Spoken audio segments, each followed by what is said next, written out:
Assalamualaikum dan salam sejahtera bersama dengan saya Rizzuddin Roslan dalam 15 minit MMTV edisi 1 November 2022. Teka-teki mengenai siapa calon yang bakal disandarkan harapan oleh Barisan Nasional BN dan Perikatan Nasional PN bakal terjawab apabila nama-nama calon gabungan itu akan diumumkan malam ini.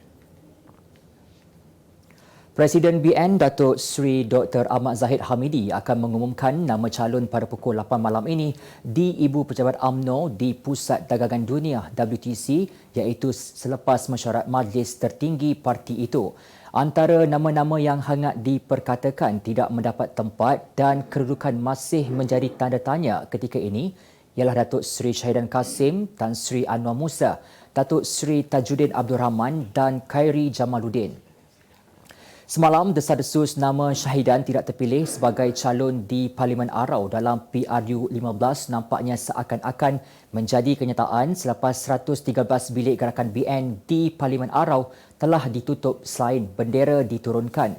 Sementara itu, pengerusi Tan Sri Muhyiddin Yassin juga akan membuat pengumuman nama calon pada malam ini pada pukul 8 malam di Pusat Pameran dan Dagangan Antarabangsa Malaysia, MITEC. Berbeza dengan BN sebelum ini sudah ada mengumumkan beberapa calon di kerusi tertentu semasa siri jelajah gabungan itu termasuk mengumumkan Menteri Pendidikan Datuk Dr. Razidin akan bertanding di Parlimen Putrajaya. Selain itu, Muhyiddin turut mengumumkan penyandang kerusi Parlimen Masjid Tanah Datuk Mas Ermiyanti Samsudin akan mempertahankan kerusi berkenaan pada PRU 15. Menjelang hari penamaan calon pilihan raya umum ke-15 PRU 15, arena politik negara kini terus mencetuskan kontroversi. Terkini, desas-desus mengatakan penyandang Parlimen Bacok Nik Muhammad Nik Abdul Aziz dan penyandang Parlimen Tumpat Datuk Cik Abdullah Maknawi yang tidak dicalonkan bakal bertanding atas tiket Barisan Nasional BN turut mencuri tumpuan penyokong kedua-dua parti. Menguatkan lagi dakwaan peralihan dua penjadang ini apabila Nik Muhammad Abduh semalam turut memuat naik gambar bumi berwarna biru di Facebook selain turut tersebar sejak pagi tadi poster ucapan tahniah kepada Cik Abdullah kerana terpilih sebagai calon BN di Parlimen Tumpat. Sementara itu, PAS dikatakan bakal menampilkan Menteri di Jabatan Perdana Menteri Hal Ehwal Agama Datuk Idris Ahmad sebagai calon Parlimen Tumpat dan di Parlimen Bacok pula PAS dijangka meletakkan Dr. Wan Partina Wan Yusof.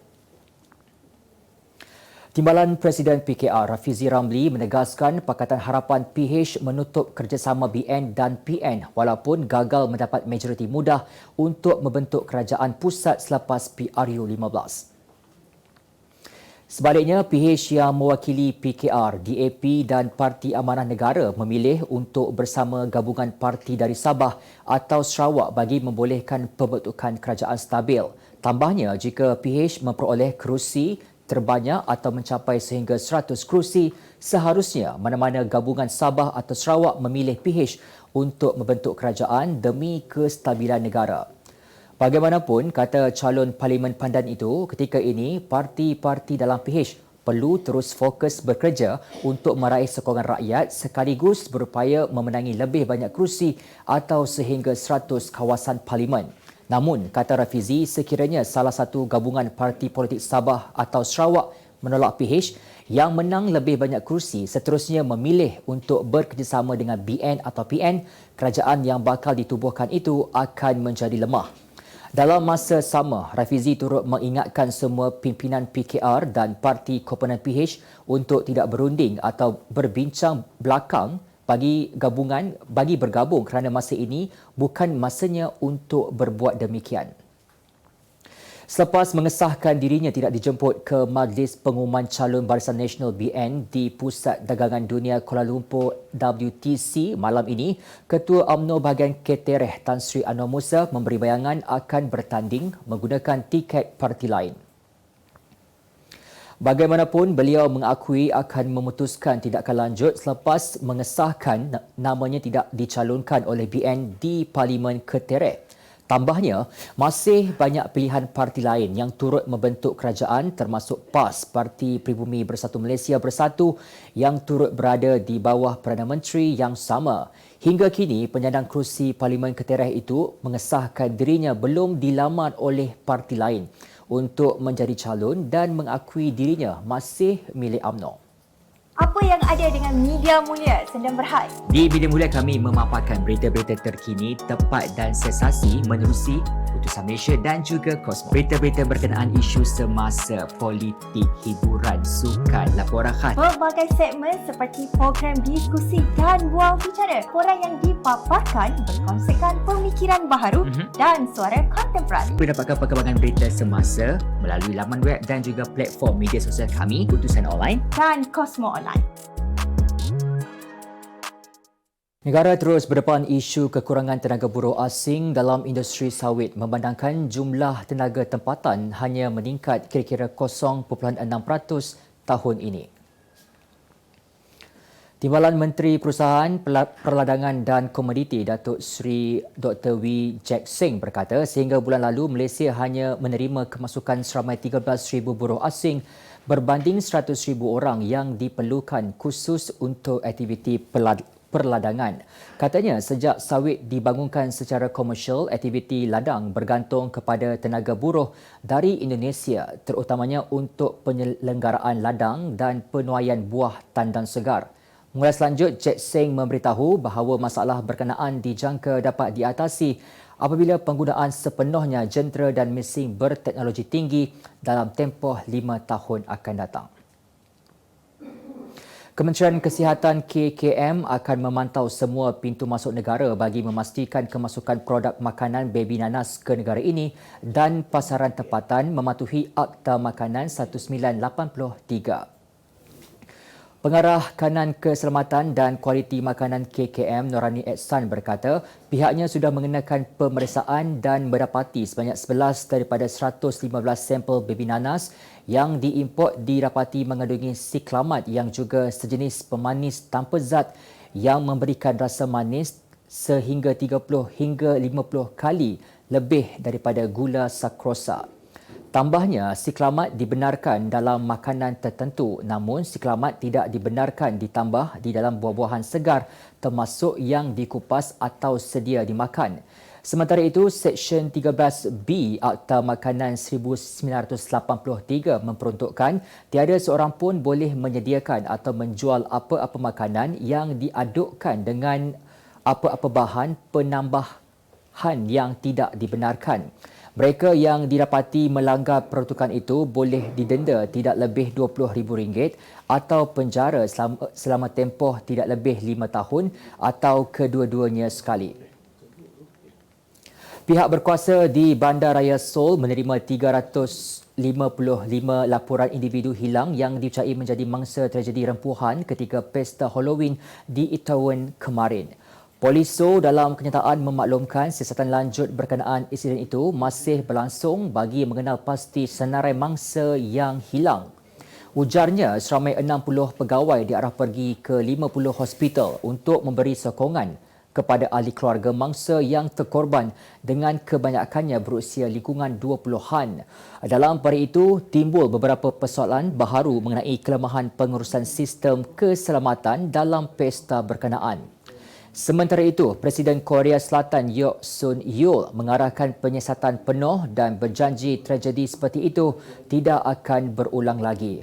Utusan online sebelum ini melaporkan lebih 151 orang termasuk 19 warga asing terbunuh dalam tragedi rempuhan itu.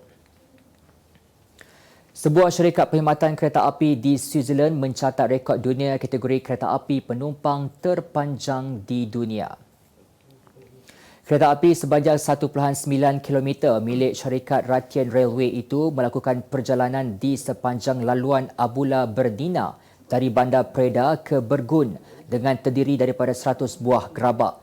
Laluan tersebut diwartakan sebagai tapak warisan dunia di bawah Pertubuhan Pendidikan Sains dan Kebudayaan Pertubuhan Bangsa-Bangsa Bersatu UNESCO pada tahun 2008. Ia merentasi 22 terowong dengan sebahagian daripadanya berpusing menerusi kawasan pergunungan serta melintasi 48 jabatan termasuk Land Wesser Viaduct yang mempunyai bentuk melengkung.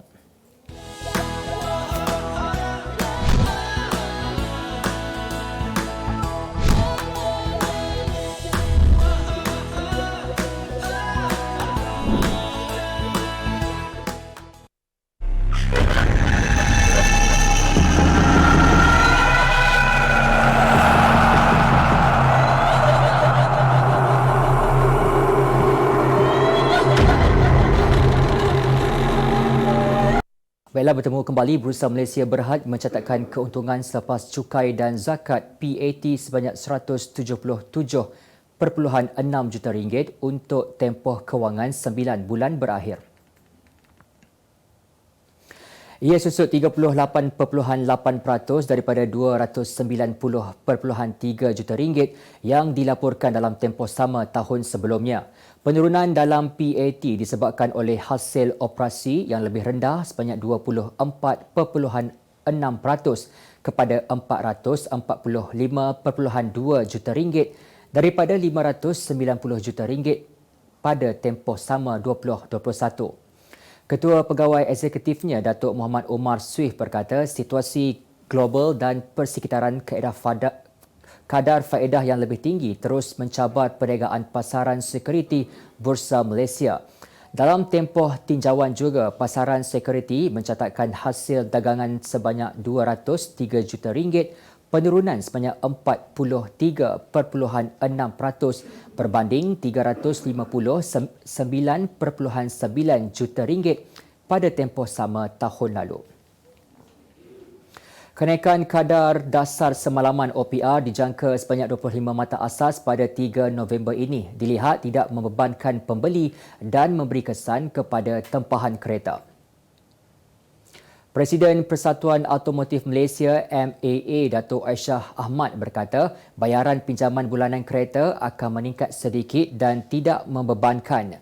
Ujarnya, jualan kereta buat masa ini juga masih laris kerana banyak tempahan yang dibawa ke hadapan dari Jun lalu berikutan insentif pengecualian cukai jualan. Namun, beberapa jenama terutamanya jenama dari Eropah masih menghadapi masalah kekurangan chip dan penerimaan modal pemasangan tempatan CKD. Kecekapan Institut Sukan Negara ISN antara faktor utama mendorong kejayaan beregu wanita utama negara Perlitan dan M. Tinah muncul juara di Terbuka Perancis kemarin. Memberikan rawatan pemulihan dalam tempoh singkat, ia merupakan satu strategi efektif dalam memastikan Pearly kembali berada di tahap optimum selepas dilanda kecederaan hamstring. Sebelum ini, Pearly dan Tina berkemungkinan terpaksa menarik diri kerana dikuatiri ditimpa anterior cruciate ligament ACL.